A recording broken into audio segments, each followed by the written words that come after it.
What's up bro, sis, mother sekalian. Video yang lepas kita dah pun cerita pasal perkara yang aku kurang berkenan berlaku dekat WWE pada tahun 2022. Tapi untuk video kali ni aku cerita pula apa yang aku berkenan, apa yang aku suka berlaku dekat WWE pada tahun 2022, tahun yang lepas.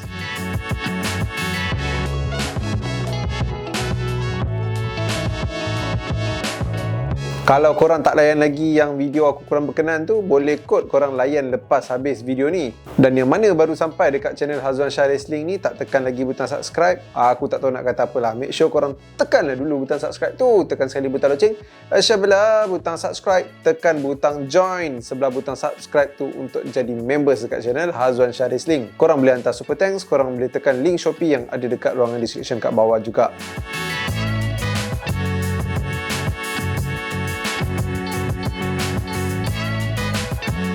Video kali ni kita akan cerita yang positif-positif je lah. Yang negatif kita dah cover dekat video yang lepas. Jadi bila bercerita pasal positif ni, aku tak rasa aku akan huraikan dengan terlalu panjang untuk setiap perkara yang aku berkenan tu. Negatif aku boleh hurai panjang sebab yelah, kita tak suka, kita komplain, memang banyak benda lah kita boleh sembang. Tapi kalau aku dah berkenan ni, tak banyak benda lah boleh cakap. Sebab benda pun dah bagus. Kalau ada yang layan AEW sebelum ni, mungkin tahulah yang Cody Rhodes keluarkan notis dia akan tinggalkan AEW. Lepas tu kuat spekulasi yang dia akan pergi ke WWE. Time tu sikit lah rumours kata dia akan ke ROH, Ring of Honor. Tapi memang lagi strong yang rumours dia akan ke WWE. Bila dah nak dekat dengan WrestleMania tu, WWE pun dah announce match Seth Rollins akan berlawan dengan mystery opponent. Time tu memang dah strong gila dah yang Cody Rhodes akan buat comeback dekat WWE. Dan bila benda tu ataupun momen tu berlaku, wow, walaupun dah beli agak, still goosebumps. Bagi aku itu adalah the best comeback ataupun the best return untuk WWE pada tahun 2022. Sebab kalau aku nak kata of all time, aku rasa korang pun takkan setuju benda tu. Dan aku pun rasa bukan the best return of all time. But then still good untuk tengok Cody Rhodes datang balik buat comeback dekat WWE. Dan dia punya comeback tu macam dengan rebrand The American Nightmare bawa ke WWE. Sebelum ni kita nampak dekat AEW je. Teruslah kita semua dah boleh fikir dia adalah antara calon yang sesuai untuk tumbangkan Roman Reigns, ambil Roman punya kedua-dua championship. Masih lagi bercerita pasal Cody Rhodes, tapi kali ni dia punya feud ataupun rivalry dengan Seth Rollins yang bermula dekat WrestleMania, tapi berhenti yang aku rasa macam akan sambung lagi nanti bila dia buat comeback lah. Berhenti dekat Hell in a Cell hari tu sebabnya Cody Rhodes mengalami kecederaan. 3 kali diorang berlawan, 3 kali Cody menang. Hampir semua match yang diorang hasilkan tu match yang menghiburkan untuk ditonton, terutamanya dekat Hell in a Cell. Bagi aku storytelling dalam match tu sangat baik. Jadinya dalam WWE juga untuk tahun 2022, aku boleh katakan yang Cody Rhodes versus Seth Rollins tu merupakan one of the best feud ataupun rivalry dekat WWE pada tahun 2022. Survivor Series War Games. Tak payah cerita banyak. Aku suka betul format perlawanan War Games ni dinaikkan ke main roster. Satu premium live event yang menghiburkan. Yang perempuan punya ada action yang baik. Yang lelaki punya ada storytelling yang sangat mantap. So yep, nak cerita apa lagi? War Games merupakan salah satu benda yang aku agak happy bila tengok WWE pada tahun 2022. Bukan War Games sahaja premium live event yang aku berkenan tengok dekat WWE pada tahun 2022. Ada satu lagi, tapi yang ni NXT punya event lah, iaitu NXT Deadline. Format perlawanan yang bagi aku agak refreshing. Tak adalah kata format perlawanan yang sempurna, tapi boleh ditambah baik lagi pada tahun yang mendatang. Still main event perlawanan Iron Survivor Challenge untuk yang lelaki punya sangat menghiburkan. One of the best match aku tonton dekat WWE untuk tahun 2022. Dan dekat situ pun nampaklah Grayson Waller, dia buat aku lagi minat lah dekat dia. Which is go to the next point. Grayson Waller merupakan salah seorang superstar yang aku gemar untuk tonton pada tahun 2022. Ya, pada awalnya dia agak menjengkelkan. Dia muncul dengan watak baik tapi macam tak ada karisma sangat. Tapi bila dia dah bertukar ke watak jahat, bermula dengan duk bantai Johnny Gargano tu, memang ramai gila benci dia, menyampah dia. Aku pun masa tu benci dan menyampah dia juga, walaupun aku acknowledge skill di atas gelanggang menghiburkan. Tapi makin lama dia diberi ruang untuk buat talk show, diberi ruang untuk buat mic skill. Mamat ni kelakar buat aku terhibur, seriously. Lagi-lagi dengan accent Australian dia tu. Memang aku just enjoy lah tengok Grayson Waller, dan aku just mengharapkan yang Grayson Waller punya show tu diperbanyakkan lagi. Ataupun jangan banyakkan lagi, tapi jangan stop lah benda tu. Yelah, banyak takut bosan sebab asyik bagi benda tu kan. Tapi bila ada, terhibur lah aku tengok Grayson Waller punya punchline dan juga lawak-lawak bodoh dia tu. Yang ni kalau aku tak cerita pun korang dah boleh nampak dah betapa naiknya darjat ataupun level of the prestige untuk US Champion dan juga Intercontinental Champion. Lagi-lagi bila Roman ada tak muncul dekat certain premium live event, Roman tak ada dekat Raw, Triple H pandai handle bagi United States Champion dan juga Intercontinental Champion ni nampak penting, nampak matters. Terus jadi antara title yang orang duk kejar-kejar. Nak compare dengan sebelum dia in charge tu, barai jugalah. Even kat WrestleMania pun dua-dua championship tu tak dipertaruhkan. Sekarang ni Money in the Bank pun cash in untuk United States Champion. Kau tengok level mid-card title dekat WWE sekarang ni, aku sukalah tengok. Dan bila dah bercerita pasal mid-card title ni, tak sahlah kalau tak cerita pasal Austin Theory punya perubahan karakter. Dekat video yang lepas, video yang segala negatif pasal WWE tu, aku letak Austin Theory menang Money in the Bank tu merupakan satu benda yang aku agak piss off tengok. Tapi aku agak happy tengok bila Theory dah tewas dia punya title tu, dia tukar dia punya karakter. Walaupun awal-awal tu macam buat aku impress, lama-lama buat macam lah shaky juga karakter dia. Tapi still, that is the character change yang Austin Theory sangat-sangat perlukan lah. Kalau tak, dia memang tak boleh nak diambil secara serius. Orang akan mengirap, dan sekarang ni orang mengirap tengok dia. Tapi at least dia nampak legit, dia nampak macam real deal.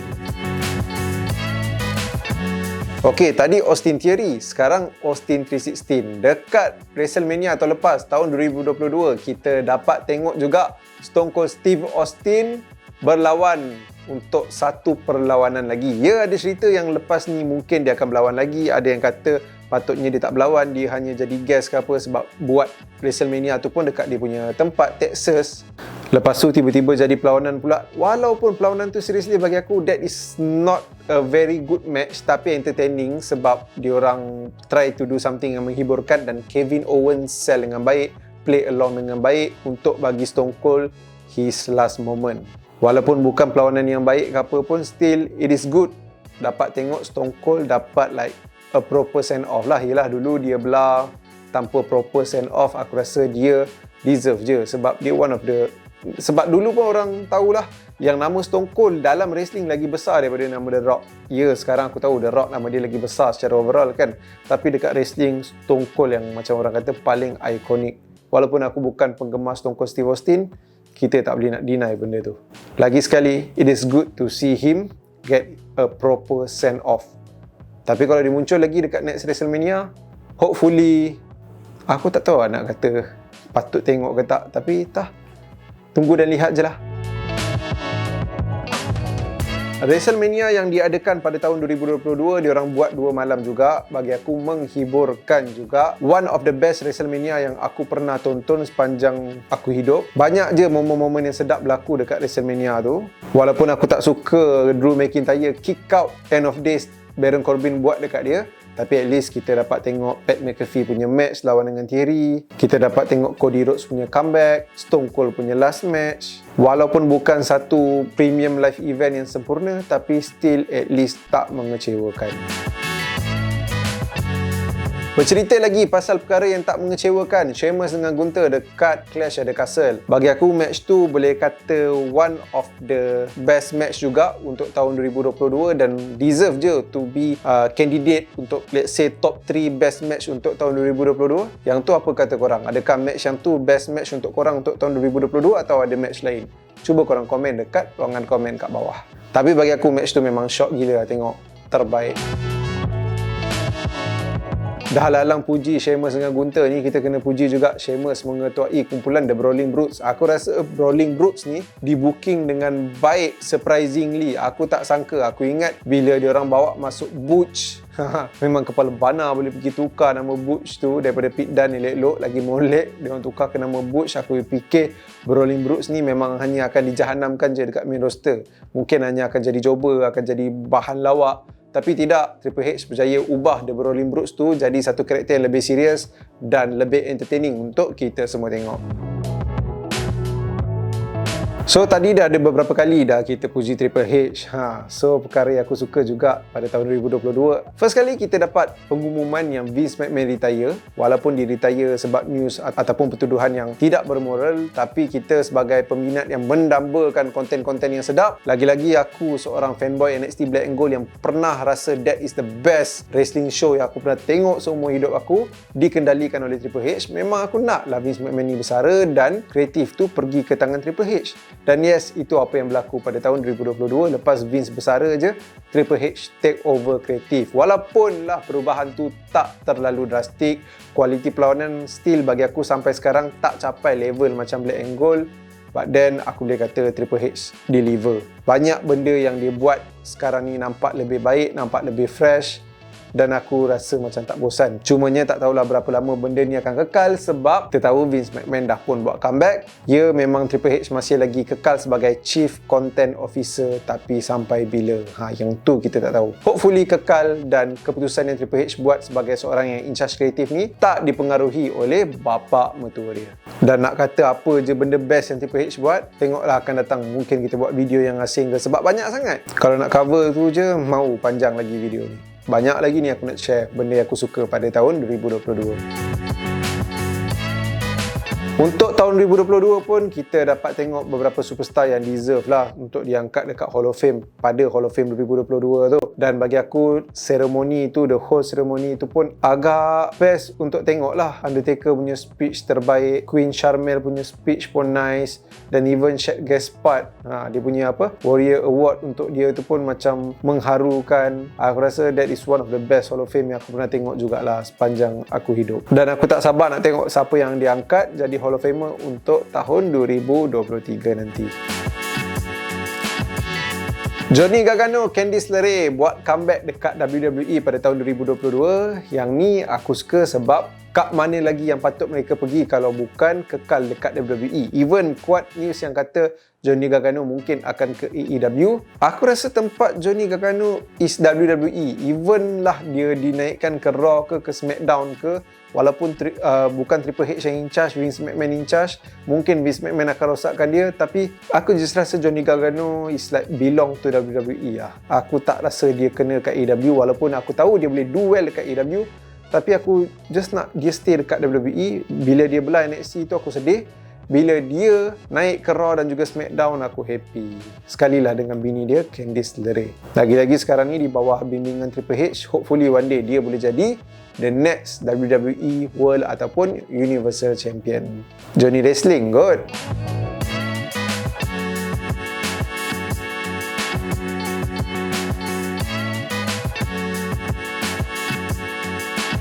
Cerita pasal jadi champion ni, aku happy juga. 2022 kita dapat tengok akhirnya, finally, Liv Morgan jadi SmackDown Women Champion. Walaupun dia punya reign dia sebagai champion tu tak adalah one of the best championship reign yang kita pernah tengok dekat dalam WWE, tapi still, rasa lega, rasa happy yang Liv dapat dia punya moment. Hopefully in the future ada lagi lah, tapi better bagi dia cari identiti dia dulu sebab sekarang ni macam shaky sikit identiti dia, apa yang WWE cuba nak sampaikan melalui karakter dia. Bercerita pasal karakter shaky tak shaky, kita cerita pula pasal one of the best character works dekat WWE untuk tahun 2022. Karakter Sami Zayn. Memang usi habis karakter Sami Zayn tu, dan aku sangat terhibur tengok segmen usi tu. Yelah, selain daripada dia duk sebut perkataan usi tu, sebelum tu ada Jey Uso, I don't give a damn apa yang Tribal Chief, Head of the Table cakap, sampai Roman punya kepala terangkat kan.